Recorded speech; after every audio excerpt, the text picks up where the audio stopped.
네, 안녕하십니까. HRSP 정호영. 김목수입니다. 네, 반갑습니다. 네. 네, 평가 시즌이 다가오네요. 아, 그러네요. 네, 이맘때 되면 우리 팀장님들 참 많이 힘들어하시는 시즌이 왔는데 어떻게 하겠습니까? 우리 성공을 위해서는 또 잘 평가를 치러야 될 건데 오늘 이렇게 평가에 대해서 뭔가 좀 다뤄보시겠다고 하신 것 같은데요. 예, 오늘 한번 평가권. 많이들 고민하고 있는 주제인데요. 어떻게 평가권을 바꾸는 게 좋을지 한번 이야기해보고 싶네요. 좋습니다. 그 평가에 대한 얘기를 하면서 이 평가권을 말씀하시겠다고 이제 하셨는데 네. 평가에 있어서 핵심이 평가권이다. 이렇게 얘기해도 무방할까요? 매우 중요한 요소죠. 자, 첫 번째 질문 한번 말씀드려볼게요. 평가권이 왜 중요한가? 이걸 한번 좀 여쭤보고 싶거든요. 한번 예를 한번 들어볼게요. 제가 만약에 평가를 했어요. 네. 그래서 정명사님한테 이제 평가 피드백을 해줄 때 만약에 평가권이 보통 기업들이 뭐 6대4 이렇게 나눠져 있거든요. 네. 그럼 저 어떻게 피드백 하는지 아세요? 6대4라고 하면 어떤 그러니까 예를 들어서 1차 평가자가 60%, 네. 2차 평가자가 40% 네. 뭐 이렇게 돼 있는 경우인데 네. 그래서 저는 이제 이렇게 얘기합니다. 정무사님 음. 이번 평가가 B가 나왔네. 음. 난 잘 줬는데 말이야. 네. 이렇게 되는 거죠. 네. 이게 평가권의 아주 핵심인데요. 음. 지금 우리나라 기업들이 대부분 이렇게 비율화돼 있어요. 평가권이. 네. 그렇기 때문에 사실상 이 인사평가의 목적과는 좀 동떨어진 평가를 하고 있다고 저는 이제 보고 있는 거죠. 네. 그래서 이 평가권의 변화가 좀 필요하다. 이렇게 오늘 좀 말씀을 좀 드리고 싶네요. 네, 그럼 그 비율화가 되어 있다는 말씀이 1차 평가자가 100점 중에 60점을 주고 2차 평가자가 100점 중에 40점을 준다.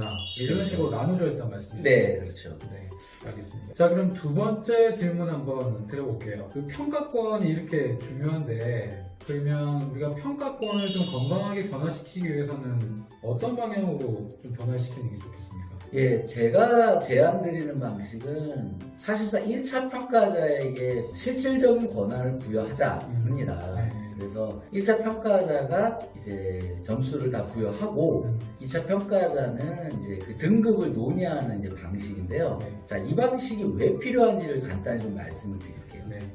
예전에 평가가 두 가지 관점으로 나눠진다고 설명을 드렸는데 네. 기억하시나요?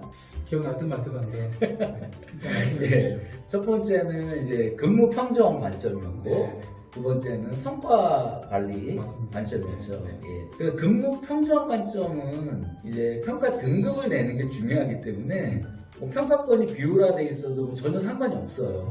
그런데 성과 관리 관점으로 보게 되면 평가권이 비율화돼 있게 되면 이 평가가 누구에 의해서 결정됐는지가 매우 모호해지는 거죠. 그렇기 때문에 사실상 성과 관리가 일어나기 어렵죠. 그 성과 관리 핵심이 이제 피드백인데 이 피드백을 해줄 수가 없잖아요. 네. 왜냐면 이 평가가 내가 준 건지 아니면 뭐 여러 사람의 뭐 의견을 종합해가지고 뭐 점수를 결정한 건지 모호해지기 때문에 성과 관리 관점으로 우리가 변화되기 위해서는 반드시 평가권이 1차 평가자에게 실질적으로 부여돼야 된다.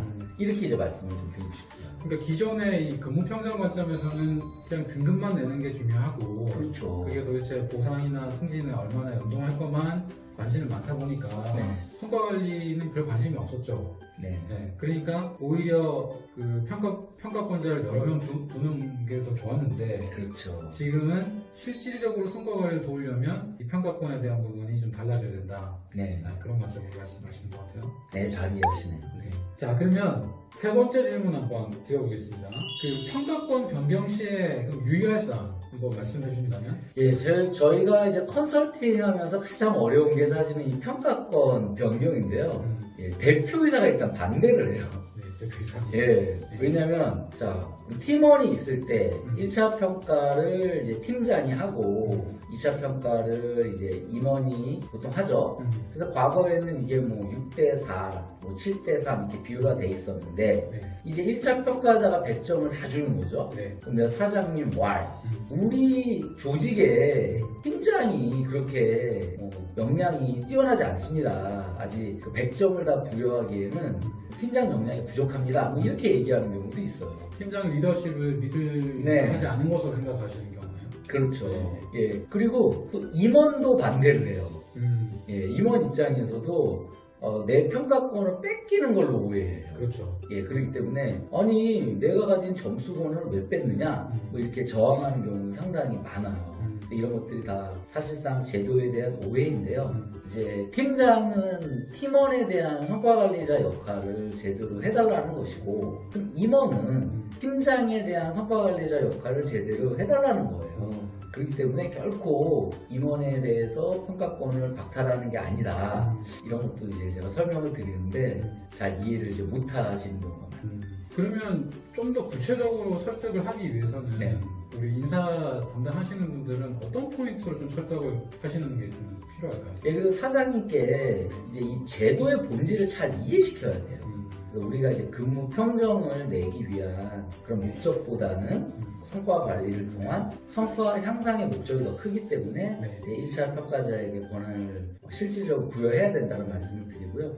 그리고 아직 우리 팀장들이 좀 부족하더라도 네. 이러한 성과 관리 활동을 통해서 리더십이 성장되거든요. 그래서 그런 부분들을 충분히 설명하는 게 좀 필요하고요. 그리고 사장님이 만약 이해를 못 하신다면 네. 좀 시간을 가지고 이제 1차 평가자에게 이제 비율을 좀 늘리는 그런 방식도 저는 괜찮다고 좀 생각을 합니다. 절충 아니네요. 그렇죠. 예.